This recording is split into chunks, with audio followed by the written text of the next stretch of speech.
నాతో మాట్లాడుమయ్యా, నన్ను దర్శించుమయ్యా.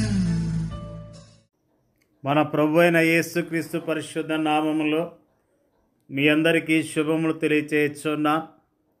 మీరందరూ క్షేమంగా ఉన్నారని ఆశిస్తూ ఉన్నాను. ఈరోజు బలపరిచే వాక్యము కీర్తనలు 56:8. నా సంచారములను నీవు లెక్కించి ఉన్నావు, నా కన్నీళ్లు నీ బుడ్డిలో ఉంచబడి ఉన్నవి. కీర్తనాకారుడు ఎలాంటి పరిస్థితుల గుండా వెళ్ళాడో, అతని కన్నీళ్ళు గల కారణాలను ఈరోజున జ్ఞాపకం చేసుకుంటూ ఉన్నాం. దేవా, నన్ను కరుణింపుము, మనుషులు నన్ను మృంగవల్లని ఉన్నారు. దినమెల్లా వారు పోరాడుచు నన్ను బాధించున్నారు. అనేకులు గర్వించి నాతో పోరాడుచున్నారు.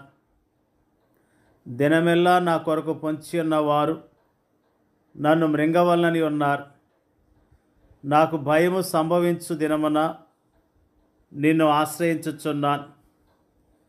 దేవుని బట్టి నేను ఆయన వాక్యమును కీర్తించెదను. దేవుని యందు నమ్మిక ఉంచి ఉన్నాను, నేను భయపడను. శరీరధారులను నేమి చేయగలరు? దినమెల్లా వారు నా మాటలు అపార్థము చేయుదురు. నాకు హాని చేయవలన తలంపులే వారికి నిత్యము పుట్టుచున్నవి. వారు గుంపు కూడి పొంచి ఉందరు. నా ప్రాణం తీయగోరుచు వారు నా అడుగుజాడలు కనిపెట్టుదురు. తాము చేయు దోషక్రియల చేత వారు తప్పించుకుందురా. దేవా, కోపము చేత జనములను అనగొట్టుము. నా సంచారమును లెక్కించి ఉన్నావు, నా కన్నీళ్లు నీ బుడ్డిలో ఉంచబడి ఉన్నవి. అవి నీ కవిల్లో కనబడును కదా. నిజంగా భక్తుని యొక్క ఆవేదన, దుఃఖాన్ని మనము జ్ఞాపకం చేసుకుంటూ ఉన్నాం. మనం ఎప్పుడు ఏడవలేదా? మనం ఎప్పుడు కన్నీళ్ళు కార్చలేదా?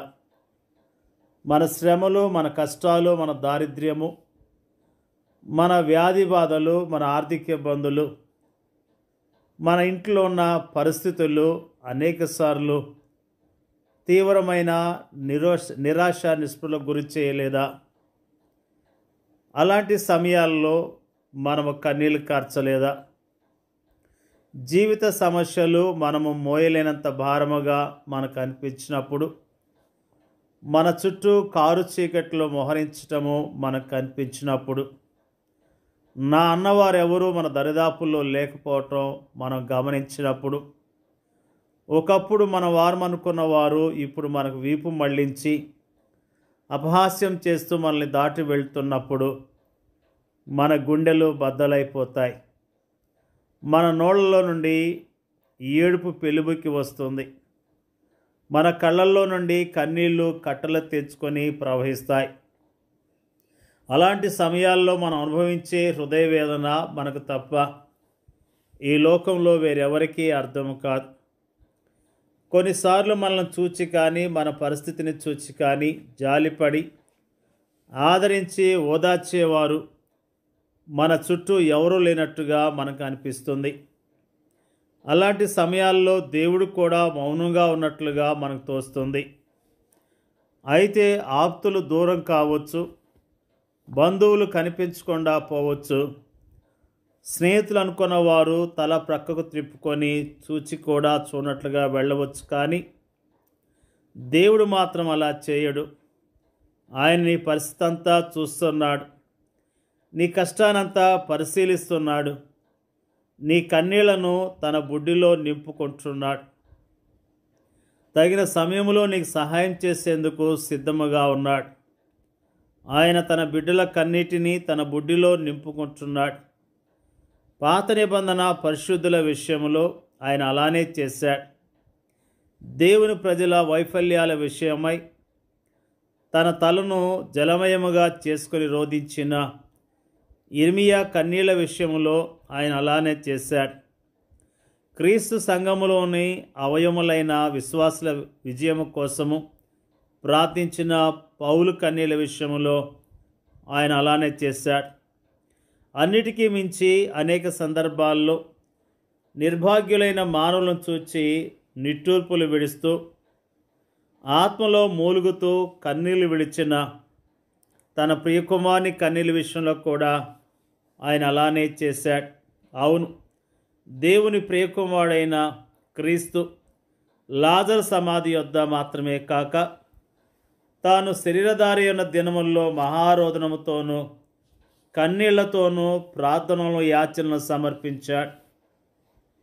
మన పాప భారం అంతటినీ భరిస్తూ తాను కలువరి శిలువపై అనుభవించనయ్యున్న తీవ్రమైన శ్రమానుభవాలను తలంచుకొని స్వేద బిందువులు రక్త బిందువులుగా మారినంతగా ఆయన గెత్సెమనే వనములో రోదించాడు.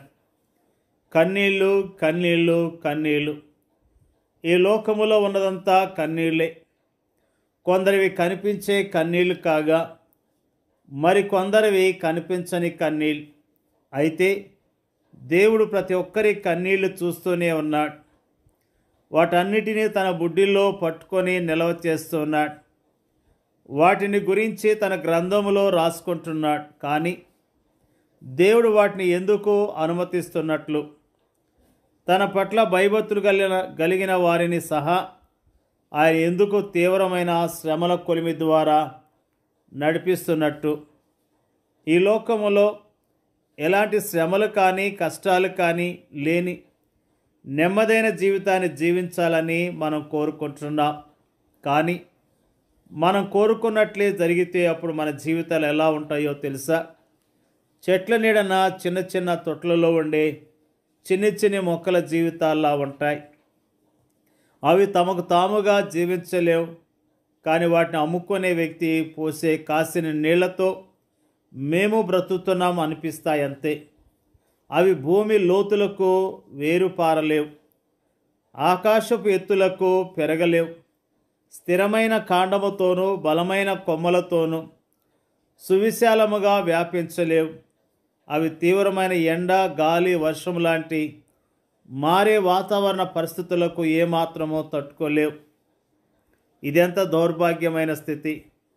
దేవుడు తన ప్రజలకు కష్టాలను అనుమతించటములో మరో కారణము కూడా ఉంది. కష్టాల్లో ఉన్న ఇతరులను చూచి వారు జాలి చూపడం నేర్చుకోవాలన్న ఉద్దేశంతో కూడా దేవుడు తన ప్రజలకు కష్టాలను అనుమతిస్తాడు. ఆ విధముగా ఆయన మనలను సంతోషించు వారితో సంతోషించేందుకును, ఏడ్చు వారితో ఏడ్చేందుకును మనకు శిక్షణ ఇస్తాడు.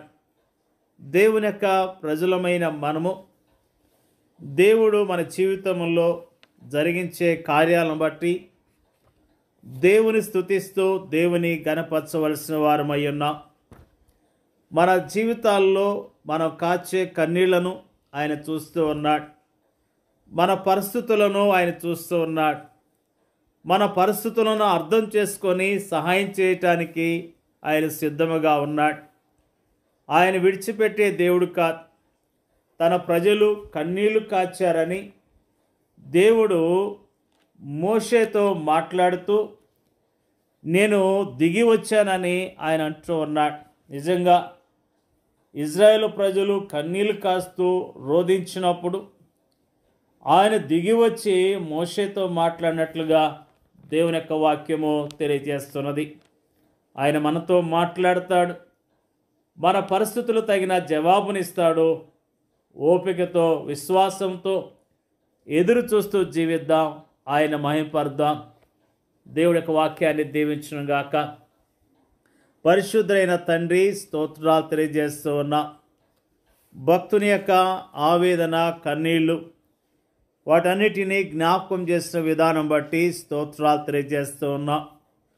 మా జీవితాల్లో కన్నీళ్ల గుండా వెళ్తున్నప్పుడు ధైర్యముగా ఉండటానికి, విశ్వాసంతో నీ కొరకు జీవించడానికి సహాయం చేయండి అయ్యా. నీకు వందనాలు అయ్యా. దుఃఖముతో, ఆయాసంతో ఎంతో కుమిలిపోతున్న బిడ్డలను మీరు జ్ఞాపకం చేసుకోండి. కుమిలిపోతున్న బిడ్డలను మీరు ఓదార్చండి, ధైర్యపరచండి అయ్యా. మరి ఎంతో దుఃఖాన్ని చెప్పుకోలేంత బాధ కలిగి కృంగిపోతున్న ప్రతి బిడ్డను జ్ఞాపకం చేసుకొని వారి ధైర్యపరచండి, బలపరచండి అయ్యా. నీకు స్తోత్రాలు. ప్రభువా నువ్వు చూచే దేవుడు, ప్రభువా సహాయం చేసే దేవుడు, తగిన సమయంలో జవాబిస్తావనే విశ్వాసంతో నీ కొరకు జీవిస్తానికి సహాయం చేయమని, వాక్యం వింటున్న వారందరినీ పేరు పేరున దీవించి ఆస్వాదించమని యేసుక్రీస్తు పరిశుద్ధమైన నామంలో అడిగి వేడుకొంచున్నాం తండ్రి. ఆమెన్.